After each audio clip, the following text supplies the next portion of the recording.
Hello, everybody. Welcome to the Detailing Talk Europe first episode with Raphaël from Automaniger, our first guest. But before we start completely, the idea was to introduce Patrick and me ourselves, then later our guest Raphaël, and also talk a little bit behind the idea. So the idea of this Detailing Talk Europe is what Patrick and me had was talking about the detailing industry in each country in Europe. So the idea is to hear what is different, what is the same, what we can learn from each other. And yeah, especially at this time, of course, how is the different situation about this? But we don't want to go too deep in the Corona thing. I hope so.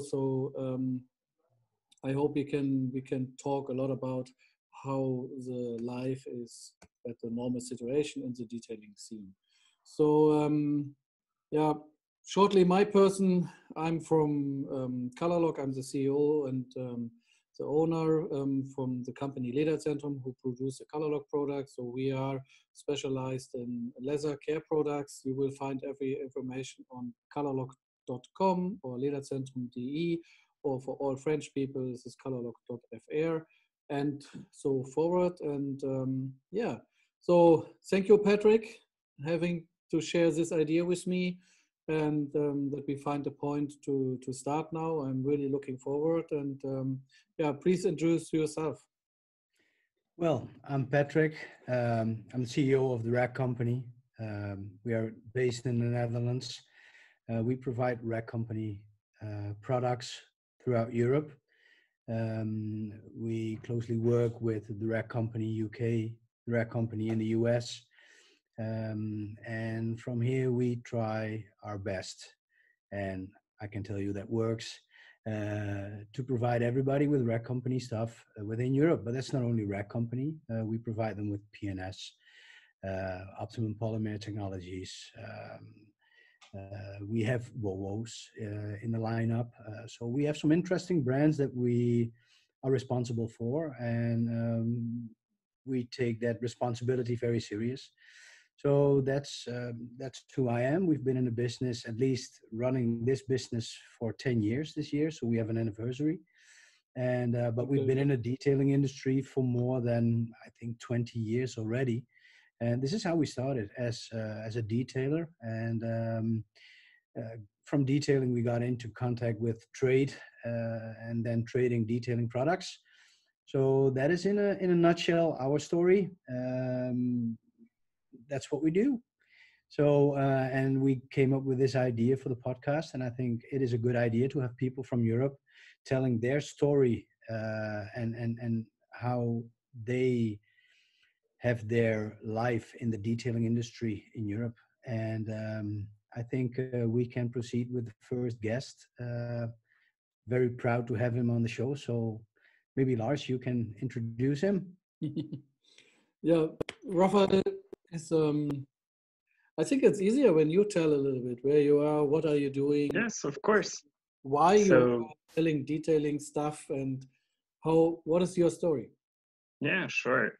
So my name is Raphaël, and I'm the CEO and owner of ManiacAuto, which is the leading detailing website supplying detailing products in France. We've been around for 10 years as well, quite a long time now. And we provide over 60 different brands and around 2,000 different products of detailing in France. Okay, and who's your customer? Everyone that enjoys detailing. So basically, we have customers that are end customer, that do detailing for themselves. We have professional users as well, professional detailers that would come to us to get their products. So a little bit everyone. Okay. But you're not only supplying products, you're doing trainings as well, right? Yes, that's correct. We are also giving some trainings at our place. It's mainly some introduction trainings to show the basis of detailing in just one day. And we've been doing this for quite a long time now, and it is very successful as well. Awesome. It's only short sessions with 5 people maximum and 2 trainers. And we don't want to raise the number of people attending because we really want to make sure that you have the full support you need during this training. And we are basically working on a car during a full day. Okay. And if people, sorry, Lars. No, If people are interested in the training, can you tell them, especially this is France that we speak about, of course. So Yes. if we have French listeners, and I know a lot of them, they speak English. They don't dare to, but I know they watch the English channels. So if they are looking and they want to participate in one of your trainings, how can they do that? So they can basically subscribe, or take a ticket for a training on ManiacAuto website. It's quite easy to find. What is not easy is finding a session that is still available. We are full for the next 6 months, basically. So Okay. if you want to do this training, it will be, I think, in October now. Okay. Yeah. Okay. Yeah, and I No guess more it's sunny a training. situation now. It's you can't do training anyhow, so you have to propose Yes. this every training. Yeah? Of It's course. the same, the same, but by us. So, but before we go deeper to the France market, please tell us. ManiacAuto is now 10 years old. Who is the founder? Are you the founder? How is this story starting? Why selling these products? Are you been a detailer shop before, or what is Sure. the story? So I'm not the founder. I came on board 4 years ago now, a little bit more than 4 years ago, and I took over ManiacAuto. Basically, 10 years ago, detailing in France was really small. What you gotta keep in mind is France is a very new market for detailing. Detailing came in Europe through the UK, through Northern Europe, through the Netherlands or Germany, but we're really not as advanced in France as you are in Northern Europe, I must say. So basically 10 years ago for detailing, when you wanted to buy some detailing products in France, you would buy on a British website or directly in the US. So you would team up with some other detailers to buy jointly something that you would split up once it arrives in France, right? Yeah. So basically, that's how ManiacAuto was created. It was basically to propose some detailing products in France that were not available or hardly available in France at that time. So this is how it was created. And well, I think we grew as detailing group, right? We, as new products, new brands emerged, well, we proposed them to the French customers, and that's how we developed ourselves. That is awesome, because you guys probably you saw the gap in the market that was there, so you fulfilled that. But you told me because it was funny. We've been doing business now for quite some time, and the first time we met was in November, actually, like in person, and that was on the Yes. other side of the ocean. Mm-mm. So that was in Las Vegas, and there you told me, and I think that's an interesting way of explaining business. You don't talk about no. Let's say that different. You don't see competition our competitors. You look them at them in a different way, and I think we are on the same level. Um, your competitor can also be your colleague or become sort of a partner to promote and lift a certain brand or an idea, or like you are doing the detailing industry. Can you tell something about your experience with the other web shops that we were talking about at that time? Well, I totally, yeah, of course, I totally agree with this. Basically, detailing is a niche market and it's growing super fast. What we need to do is to educate the markets, is to tell people how to properly use the products, what are the right techniques, the right detailing techniques, right? And if we're doing this alone on our own, we won't do as good a job as we can do when we are 2 or 3 to do the same job, right? So I am deeply convinced that every time a new customer arrives at my competitor, it will, in the end, fulfill my business as well, right? So I'm really convinced about that. Plus, you have some importers for different brands of detailing for each country. So I will be a client of my competitors for certain brands, and the other way around, they will be my clients as well for other brands. True. So yeah, I think it's important to build a market, and it's hard to build it alone. And you see some competitors that are really like-minded, most of them actually, and some that tries to build their own thing on their site. And in the end, what you can see is that those that want to how could I say, those that want to collaborate are doing much better in the end. I agree, because the more noise you can create about a certain subject, Yes. the more people will listen. That's the Of idea, course. right? Yeah, absolutely. That is normally the correct human way. No? So this But is you have the same mindset, Lars, right? I have, yeah, of course. No? So competitors are good.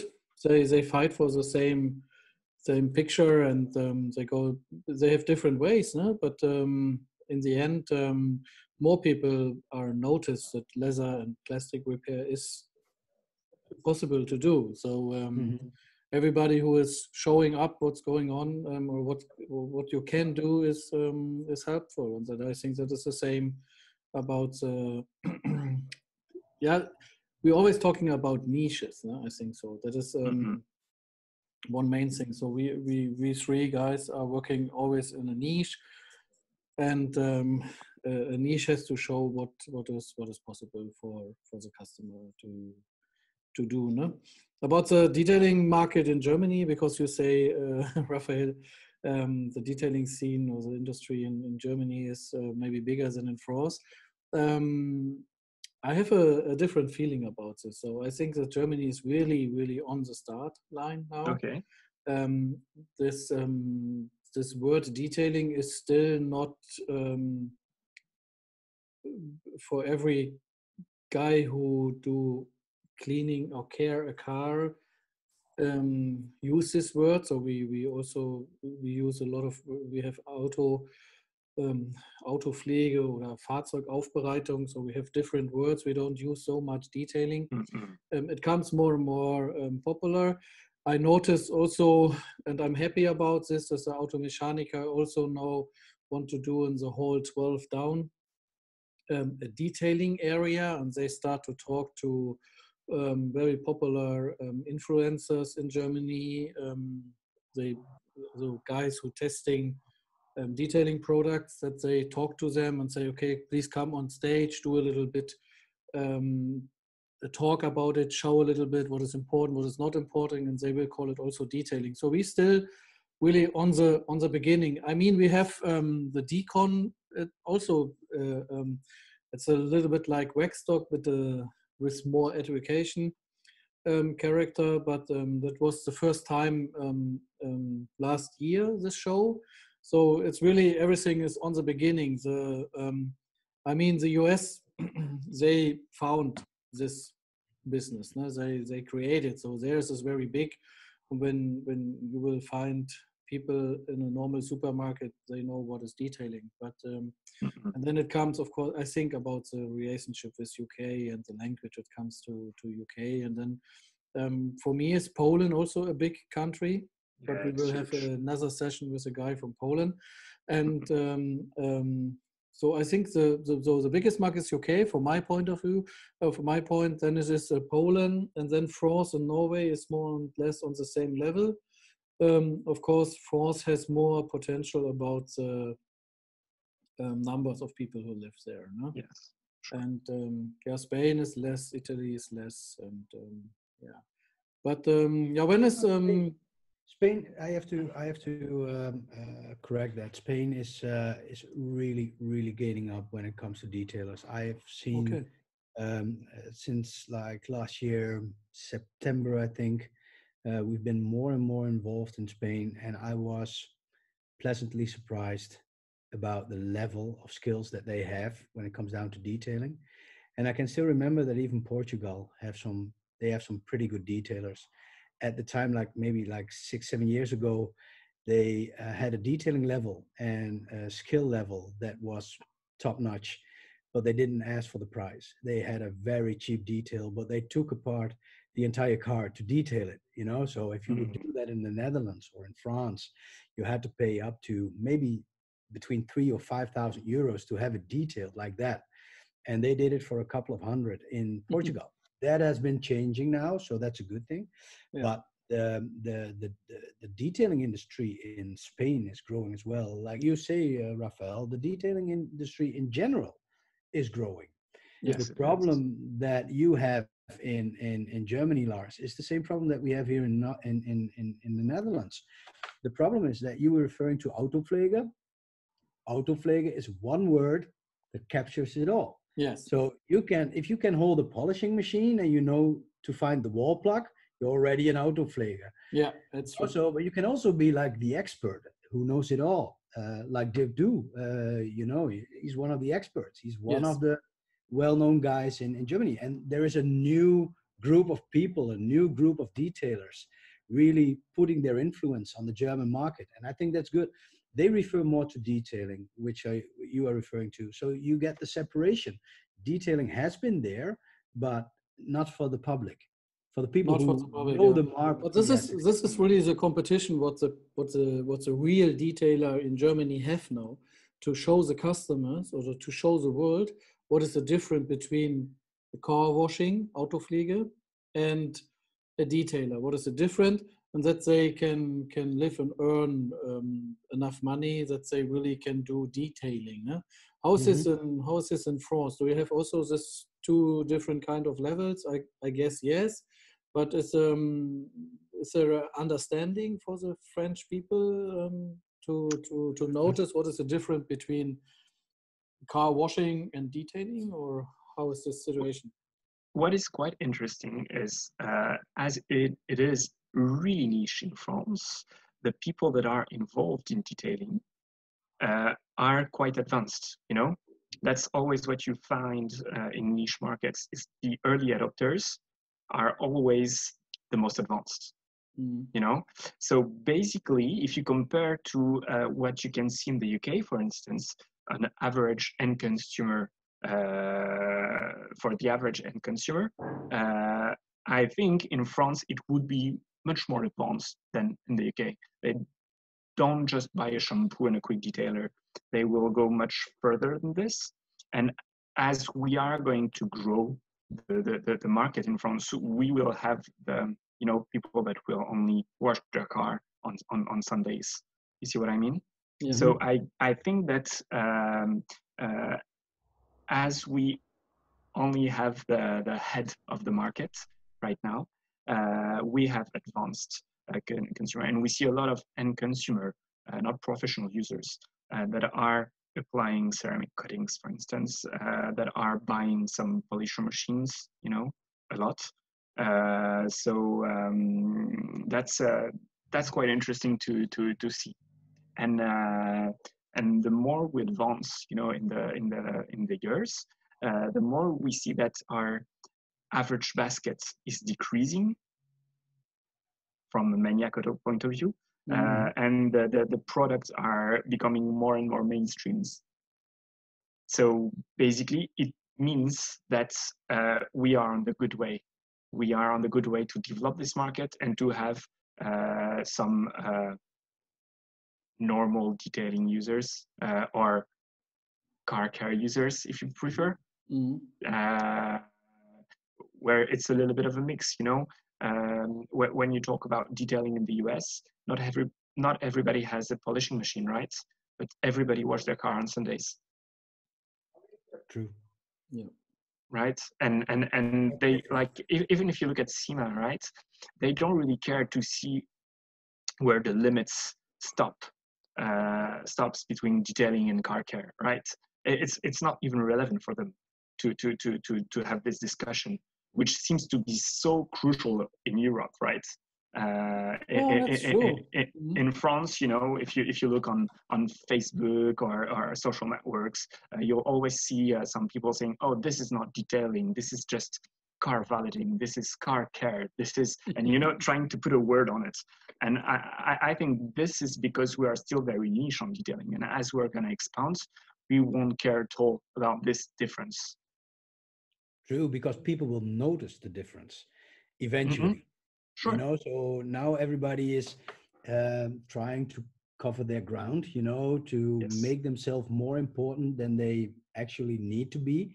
Because in the end, the customer will see the difference in the approach, the knowledge. And that's something that you have to, and I'm not quite sure how you guys think about this.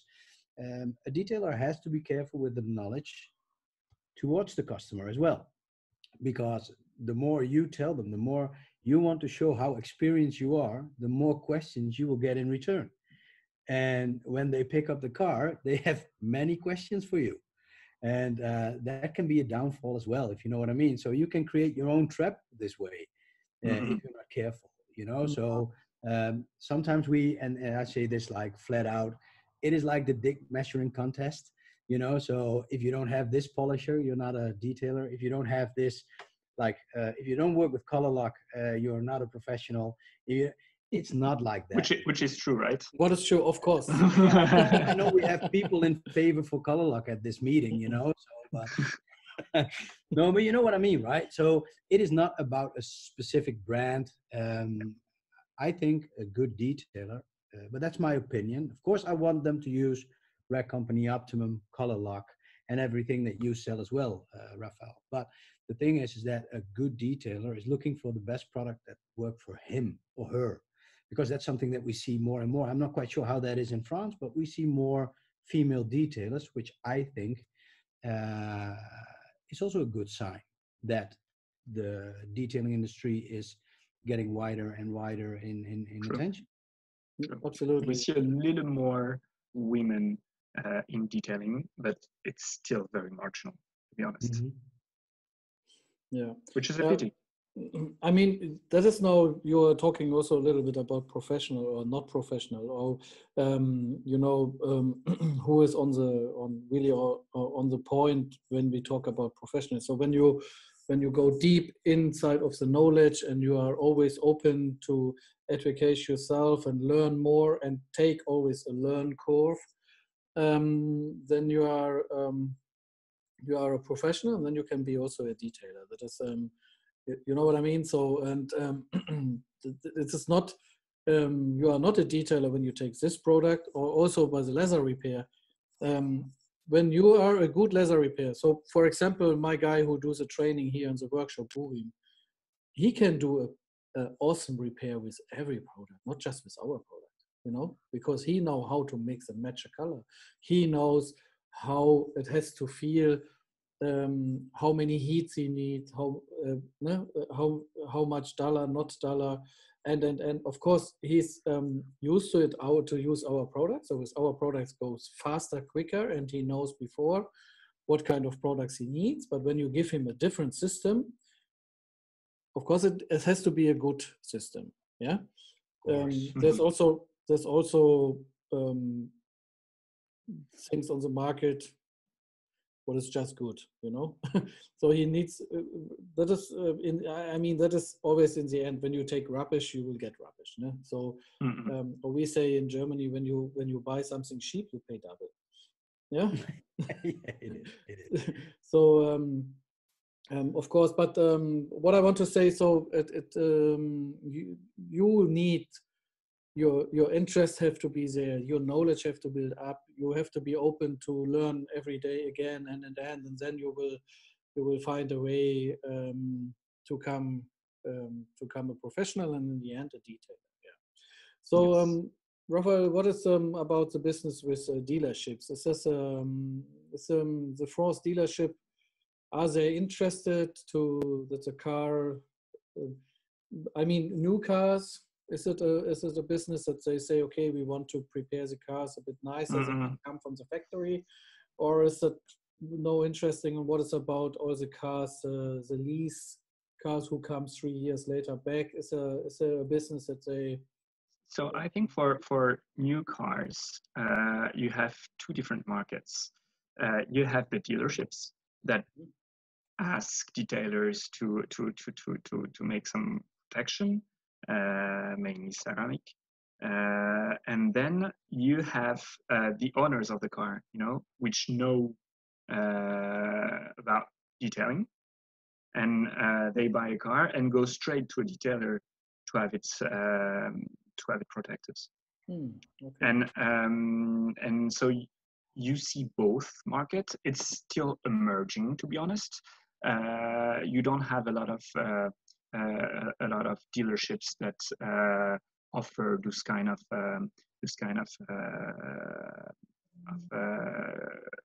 quartz ceramic protection.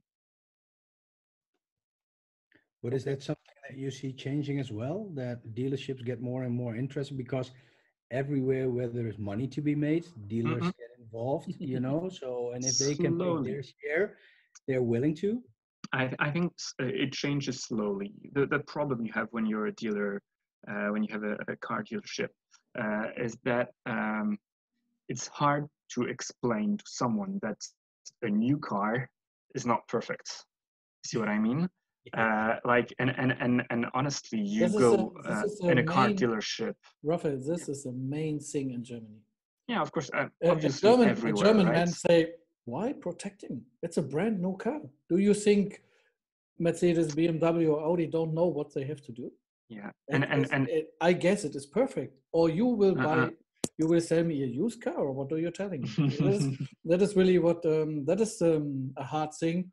What is, I mean, in the US, the people buy a car and they change everything. That is the first thing what they want to do. No, don't have a normal car.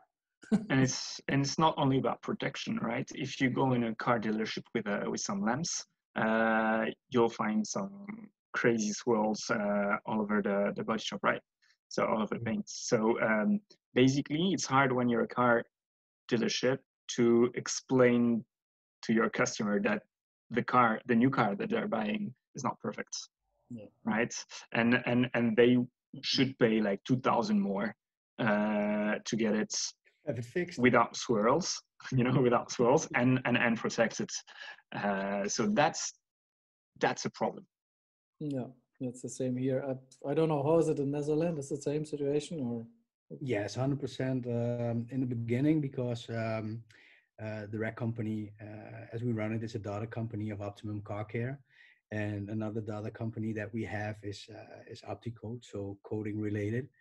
And when we still had the detailing area in our building, we in the beginning there were a lot of Teslas, and that was one of the problems. We benefit from the Tesla story with coatings, and why? Because they were released in the US, and people found out very soon that their paint was very bad. So people were looking for recovery of the paint and protecting it. So there were a couple of coatings, and one of them was ours. So when Tesla came to Europe, people start looking on the forums, and they already know, okay, I'm buying a problem and I need to fix it. So where do we fix this problem? So we had people coming throughout Europe, Norway, Sweden, Denmark, Germany, coming to the Netherlands to have their car coated, which was awesome, of course. But the idea is that we had one car that we put on the Tesla forum, and that car kicked us out the Tesla forum immediately, because what they do, and we all know about the fillers in some of the products. If you have a car and you polish it with fillers, it looks nice. So the guy picked up his car on Friday. He said, I want to drive it for the weekend and I'll bring it to you on Monday so that you can put coating on the car. And we were like, okay, that's fine. I understand that you want to drive the car. Fine. He brought it in on Monday and he went out for holiday. We stripped the car with everything that we can strip it with, the de-iron, the power clean stuff, and all the stuff that we need before we start polishing. And the car looked terrible. So after 3 hours, we sent him some pictures, and the guy was very, how do you say it, simple about this. He was like, yeah, okay, but this is why the car is in your place and nowhere else, right? So fix this. And I think, okay, that's fine. So we posted these pictures of the car on the Tesla forum, but they were not happy. They were totally not happy. Exactly what you guys are saying. It's very hard to sell a car, tell them that they have to pay between 1,500, 2,000 extra to have the problem fixed, because everybody's thinking, and that's the problem for a lot of detailers, if a customer calls, and I think a lot of detailers that listen to this podcast, they know this story. Customer calls, they tell you they have a brand new car, or that they will pick it up in a month or two, and they want to make an appointment, and they are talking about a brand new car. If you are a detailer, you want to see the car prior before you accept the job, because you have no idea what you will be expecting. The customer always will tell you it's a brand new car. Like you were referring to, Lars. There can't be anything wrong with the car. It's brand new. Yeah. Until the car runs into the workshop, you put on the lights and you show your customer what they've bought. Then they are surprised. So how they ask you, how is this even possible? And then I tell them, this is why there is a detailing industry. So it's not something that it is. We need to fix the problems. So otherwise we would be out of jobs. That's the idea. That's the deal. Car industry. So we have to be thankful to the car industry that they keep us alive. Yeah. Okay. Perfect. Okay, so that is more or less the same situation across Europe, also in France, and everybody knows we have a bad situation about Corona at the moment. But before we talk about this situation, how it works in France, we want to speak about with you about your detailing show in Tours. What was the last, for my knowing, the last event before the COVID-19 comes over the European. Over Europe, and it was, I'm unforgettable. I don't have time. I was in the US, I think so at this moment. So, but stuff, Sylvie and Bodo was there, and what they told me and what I saw in picture was a really awesome show. A lot of interest, a lot of people, and I have to say big respect to settle up at the first time you did the show. Yeah, we have so many exhibitors there, so many visitors there. So you did something right, for sure. Thank you. Congratulations. Yeah, that is. It's hard to when you do a show the first time. I mean, I don't have to tell you because you did it, but to get so many exhibitors in the first time, so. That shows me there's a big interest in France, this show. And Patrick, you've been personally there, so you had the real feeling. And you told me also after the show it was crazy busy. Yeah. So especially because like you were saying, and I think Raphaël can talk about that way better than I can. We had to see what will come, so it wasn't an open book, a blank canvas, so we didn't know what to expect, and Raphaël forced everybody into coming, and he's very convincing, so that helped, so that's one of your question answered. No. But the thing is that if somebody is organizing like he did, or probably he didn't do it by himself. He had a group of people, because if you see how professional this setup was, that was awesome. And especially, let me say this: you've been to many shows, Lars. Raphaël himself have been to many shows. I've been to many shows. This didn't look like a first timer. you know. So, and I mean that as a compliment. Yeah. This normally people achieve this after 5, 7, maybe 10 years. So if this was the first year, I'm already looking forward to next year, or maybe you do it like every other year. I'm not quite sure what you think about it. This is Spoke even about a this. big question at this moment now. So we want to I know think when's the yeah. next time. No. I hope no. Let's be positive, people, please. You know, so maybe this year now, but maybe next year or the year after. But I'm really looking forward what Raphael has to tell about this Sure. and how we came up with the idea. Well, first, thank you very much for the compliments. And yes, it was the first time, and it was the first time I was organizing an event like this. You know, me and my partners, we had absolutely no experience in organizing an exhibition, but we worked with an agency that is very experienced in this field, that has organized many shows like this or even bigger, and they were running all the logistics, around it, which was really key in the success of the exhibition. So yeah, I think this is why it looked so professional, when when you arrived. And then yeah, I think we convinced a lot of brands to come and exhibit in this first time exhibition. And honestly, I was surprised so many came up. When we had this idea, I think now 1 year or 1.5 years ago, I never dreamt of having so many people, so many brands coming in. How many brands was there? Do you know how many exhibitors? I think it was something around 50 different brands, Okay. 50 different exhibitors. Just awesome. So yeah, really, really great. And we had over 2,000 visitors, which was quite unexpected as well, to be honest. 1 year back, it's hard to say that you're gonna build something like this. So yeah, we were really happy with the show, and really proud as well. For next time, well, it's hard to say right now. With this whole situation, we will have obviously a next edition, and the objective is to do this on a yearly basis.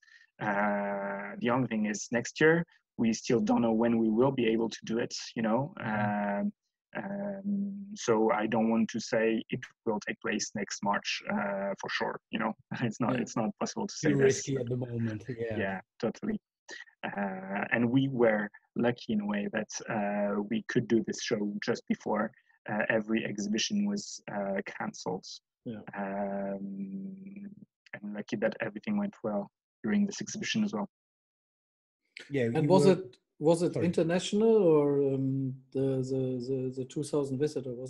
It was, I guess, mostly French, but was people coming from I mean, Tours is really in the middle of France. No? Yes, so it is. Every border is far away.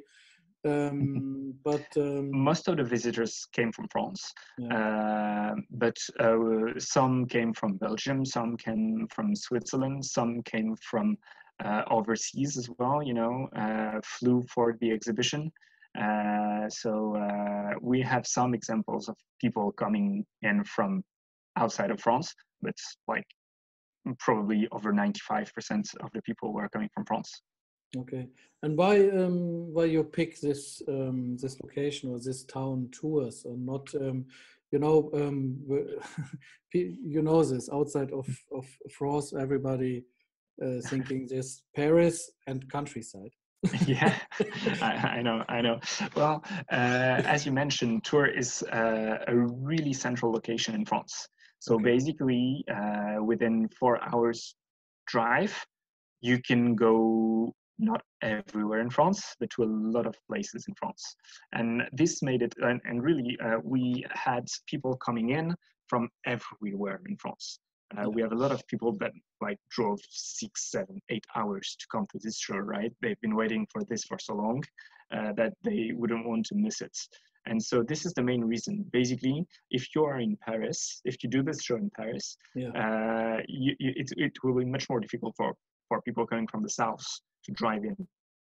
In Tours, it starts to be a little bit easier. So that was one of the reasons. The other reason is there is a big automotive culture in Tours. You already have some car shows happening in Tours. And we knew that we would meet, and that's what we found out. We would have like some good partners in Tours to build this this exhibition. So that's the reason. And yeah, we've been trying, a few towns, a few exhibition halls, and this seems to be one of the most interesting to pick. Okay. So so we're looking forward for the next show, and nice to hear that the plan is to do this yearly. So every year, so that is I think fine. But shows are all 2 years is also sometimes it feels too long. No? So yeah, I know what you mean. I know what you mean. Yeah. So for example, we have this awesome show also in France, Le Mans Classic. No? Yes. What they cancelled now.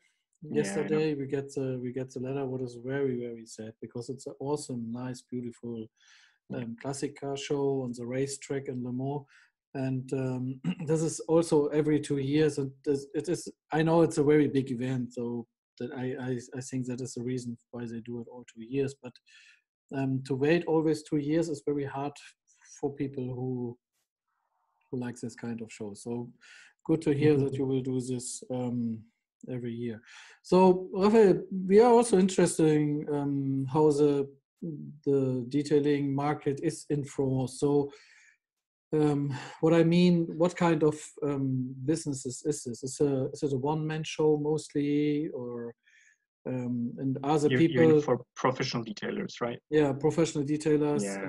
And is it are they connected to a brand? So are they certified by G-Technik, Swissrex, or whatever, or are they more free of everything and use what they want to use? Or how is the situation in France? How does it work on the professional side? Yeah.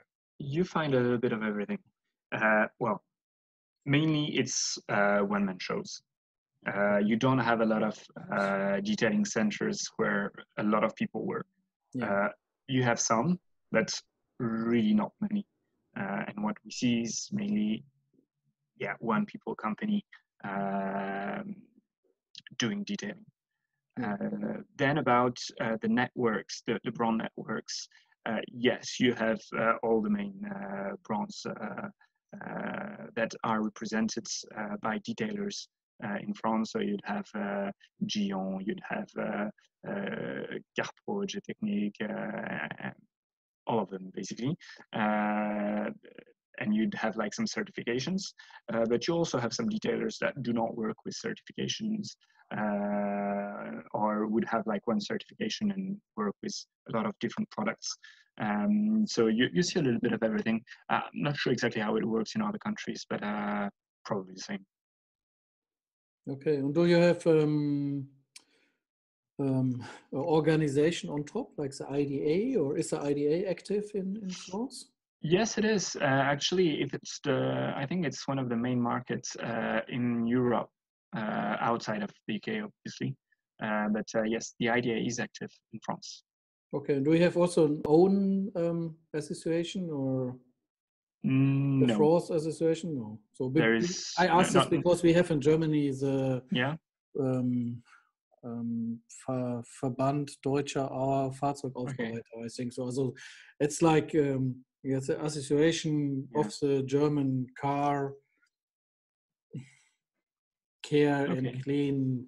It's difficult to translate, but we have IDA also a little bit in Germany, but we have also this old, it's over, I think 25 years old organization where all the car people inside, and I know they have also a bit contact to the IDA, And but yeah, so so we have both in Germany. Yeah. And what is even harder for the IDA, I think so. So when nothing is similar in a country, I mean, then this organization is good, works well, and when nothing is there, it's also easy to get an entrance. But how, enforce? No, But I is don't that know. something, sorry. Is that something that a German detailer needs to comply with, or is he free to be part of an organization No, like you have? he's free. No, he don't have to. So it's also not a detailing and car washing is nothing. It's not a business what you can learn. So like a carpenter or something like this. Mm-hmm. It is still something on top. So a lot of people who do detailing in Germany, they come from the mechanic side. So they are car mechanic or something like this, and or just enthusiasts. They do completely different things before, and they just like cars. But a lot of professional car cleaners or valeters or detailers are coming from the mechanic side, yeah. And this is not possible to do this like a real job. You know what I mean? So with a 3-year education period I or see. something like this. So the association, the German Association of Car Care Cleaning, or they try to do this, yeah, to certify up this that it comes to a real job, Education. yeah, education to a real job. But this is a long way, and yeah. So you don't have to, but yeah, when you're, I mean, there's every person is different. Some people like a club, tend to be a part of a tennis or soccer club, and somebody don't like this kind of, and they invest more energy or they invest less energy, and that is the same with this German car care association. So and this is the same with the IDA, no? And yeah, it's anyhow from my point of this, when you look on association, it's always when you join in, I think you have to know by yourself, when I do this, I have to give more than I get. Yeah. Mhm.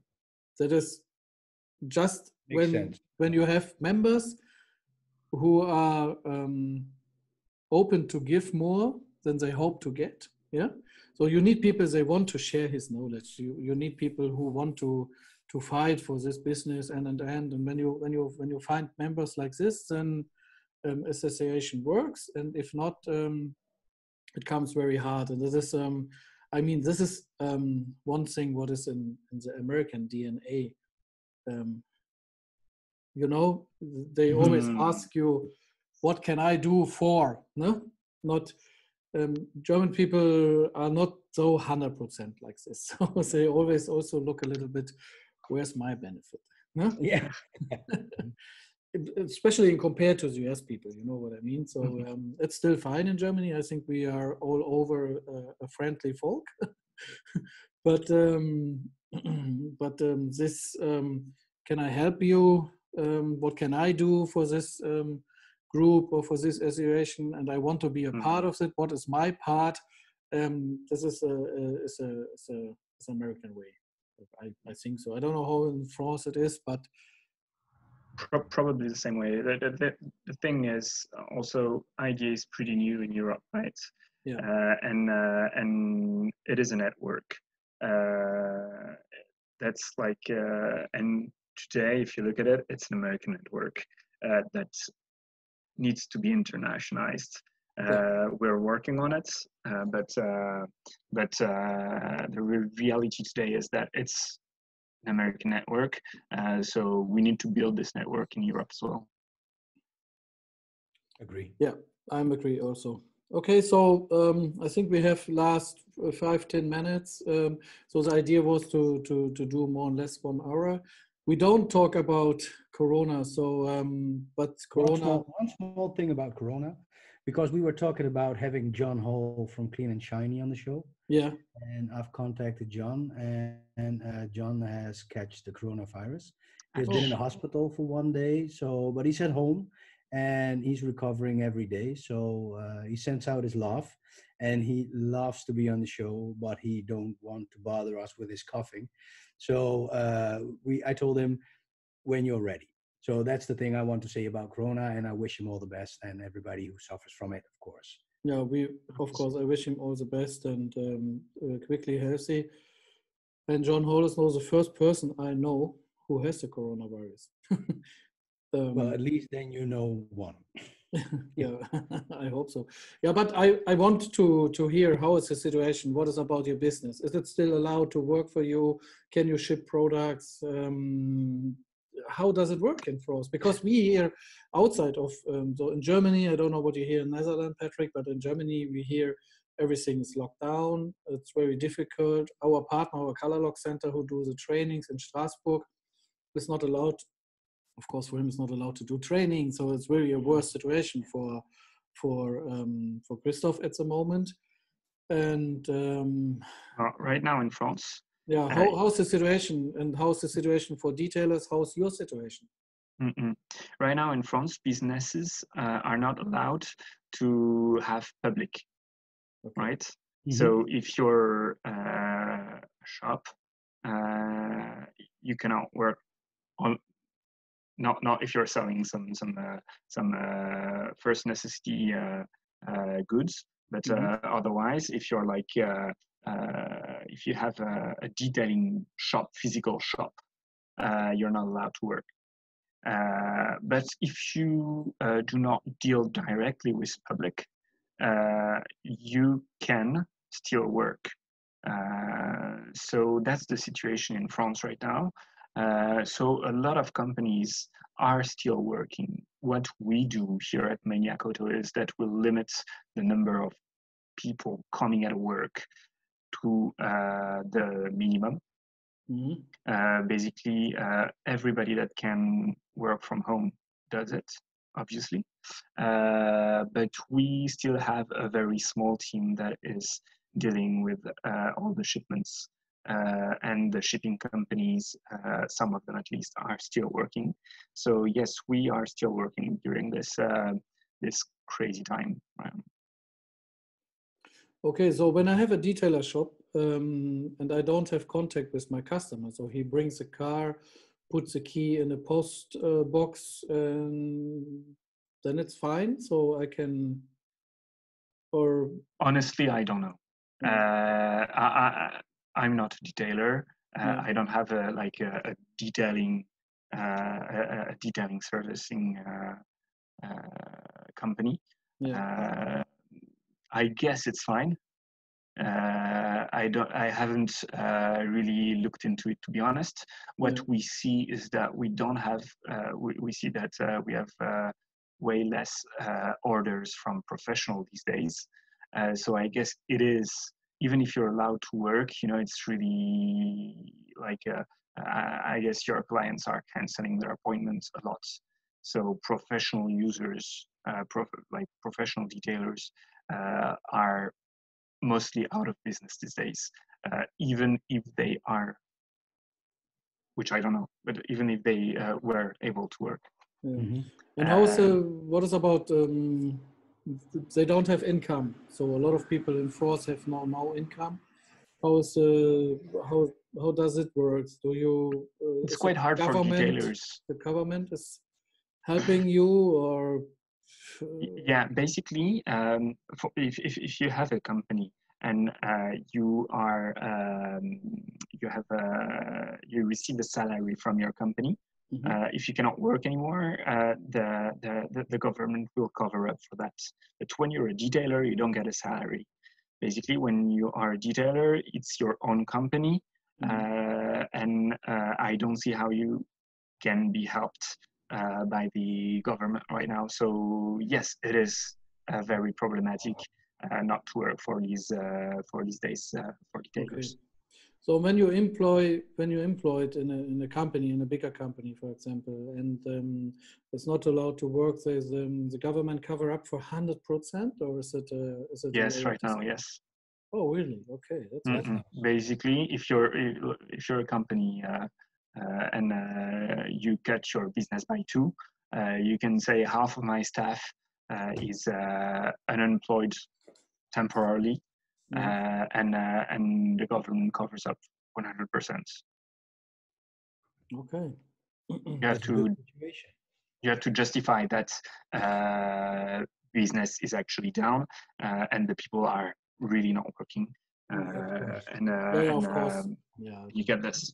But I think something similar exists in Germany as well. Not 100% sure, but Now when Kurzarbeit.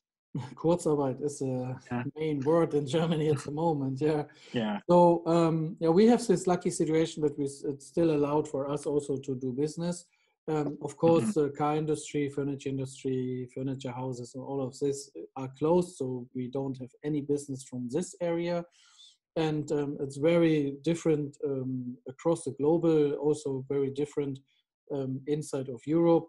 So we have some partners that's not allowed to work, so we don't have any orders from this countries, but we still is allowed to work, and the people can come here. You need 10% minus of turnover in compared to last year. Then you can ask the government for Kurzarbeit. Yeah, what means that you can send a few employees or all employees home, and they can stay home, and they will get, but they don't get 100%. They just get 60% when they are a single person, and 67% from the salary when they have kids. Sorry, I made a mistake here. What I meant is when you are employed, you get 75% of your salary. Okay. Right? Yeah, I made a mistake here. But so your company pays for the 75%, but the company gets reimbursed by the states Okay. after that. Yeah. Yeah, and they get reimbursed 100% of it. Yeah. I So That's fine. some companies do it in Germany like this, that they say, so a friend of mine is a teeth doctor, and he closed his company now because, you know, he has contact with, to be a teeth doctor with social distance, it doesn't work. No? So he said, okay, we close, we do this Kurzarbeit, and he sent all his stuff home, and the office is closed now, and he will pay the rest. So he has a lot of family people in his company, also employees who have family, so they get 67% from the government, and the rest he will cover for, so that they have in the end 100% for this time. So that is how it works at the moment. But for all these small businesses, all our customers who have the one-man shows, no, that is worse for them, because they can ask for one-time money, yeah, and they will get it very quickly. It's between something 5,000 and 15,000 euro, but good, that will help when your workshop is closed for maybe until 8 weeks, yeah, 4 weeks until 8 weeks. But after this, so we really need a quick solution to come back to a normal business situation, I think. So how does it work in the Netherlands? Same story. A lot of people, especially the people that are in contact with people, the jobs that you have to be in contact with people, they are shut down. They are closed. Restaurants have closed, like with you. But what we hear within Europe is that we are not the people that can complain, because we still have some liberty where we can go out. I heard in Spain, children have to stay indoors. If you go to the grocery store, you have to go one person.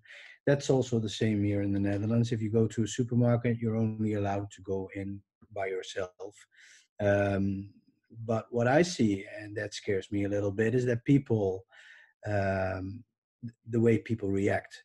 to a certain thing, you know. So, and I'm like, what I was thinking about is, that, will this recover when this is over, you know? So the social distancing and all that, because some of the people, they are really scared, you know. So and yeah, so we are still allowed to go out. We are still allowed to run our business, as long as we are not in contact with people. But uh, we try to do our best not to interfere, so not create a situation where people don't feel that good, you know. So you have to keep an open mind in this, and have to know that some of the people, they are really scared and not knowing what's going on.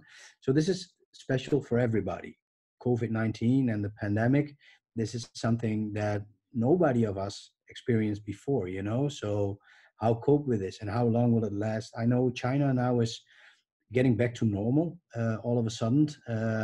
So maybe that is the crystal ball for us as well, that this hopefully will be over very soon, and people can get back to their normal lives. And hopefully, if you have, because this is from a business owner's perspective, and I think you guys are on the same page. If you put everything into your business, and I'm not talking about money wise, but time and everything, if you're losing your business in this period of time, normally you lose your business and you say, okay, maybe I made a stupid decision, but this is totally out of your hands. Yeah. People force you to shut down. And like you were saying, Lars, you can get a small bag of money, but will that last? Will that be sufficient to reopen? Because when you reopen, you need to be able to have customers that will come back to you. So even after all of this, I have to see what will happen and who will be there as well, you know. So I wish everybody who was in that situation all the best, you know. So, and I hope we stay away from that position, and we still can, and we are very thankful for that. But I know others can't. So yeah, I feel for them, and my thoughts go out for them, you know. So that's my opinion, and that's my idea of looking at this situation. And yes, of course, we are worried at the moment about the US, because our main supply comes from there, and we get emails from manufacturers that they work on half the force of employees. So it can take longer, or in the worst case scenario, Europe is saying no more entry from US products, or the other way around, we won't export. So this is something I don't hope that will happen, but it's crossing your mind, you know, if you know what I mean. At this time, everything could be happen, and daily can come a new situation. We don't know where. Okay, yeah. So I think we are on the end. I know the first 50 minutes roundabout, I think so, was much more fun. That was also the idea. So thank you guys that we mostly talking about detailing, about the situation in France, how it is and how it works. Raphaël, thank you so much to be our first guest. Thank you for having me. I hope everybody enjoys this when they listen to the podcast, and that they're looking forward to more guests. And I also hope, Raphaël, that we can do this session in a few weeks again, when the situation is new and something coming new or whatever, and you have a date for us, hopefully, for the detailing show. And sure, I hope so. That we make it a bit more international next time also. And yeah, it was for me very, very interesting to hear how it works in France. It is a lot of things are similar, a lot of things are not similar, and yeah, that is what we want to talk about in this show. And yeah, I think, Raphaël, you can say something, and Patrick will have the last words. Okay? Yeah, sure. Thank you. I was really happy to take part in this first interview. I look forward to listening to the next. And I think it's a very good initiative to launch this and promote detailing across Europe to show what are the differences between the countries, and that's really what makes us evolve and grow, catch what works in other markets and replicate it in our own. I think that's what's most interesting about this business. I agree. I totally agree. That's where the idea came from, of course. Lars, he kicked the ball, and we played with it, and we came up with this end idea. So I think that is awesome. And the idea with the podcast is that we have different people from the detailing industry that can be an expert in leather repair, an expert in sanding, an expert in. So we want to have all the expertise from different countries, and. So you are an expert in online selling because that's what you do well, and organizing an event.